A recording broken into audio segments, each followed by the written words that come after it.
Šį šeštadienį kviečiu į savo ūkį, Vilkės ūkį, rengsime vaistinių augalų sodinukų mugę. Prekiausime savo visiškai natūraliai užaugintais vaistiniais aromatiniais augalais, tiksliau jų sodinukais.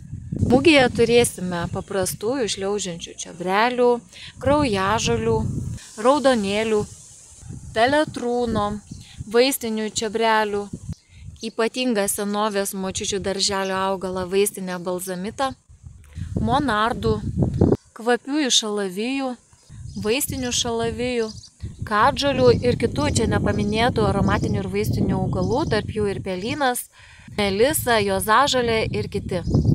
O taip pat turėsime įvairių populiarių daržovių daigų, tokių kaip paprikos, baklažanai, agurkai, cukinijos, įvairūs moliūgai ir kitos.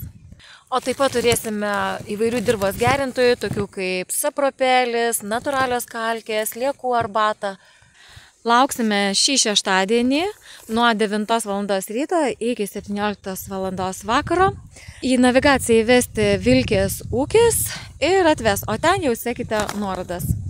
Ir jeigu bus ūpo, po mugės vakare toje pačioje vietoje rengiame vakarėlį ir šiokias tokias varžybas su priziniu fondu. Tad nepasididžiuokite, atvažiuokite, lauksiu. Iki.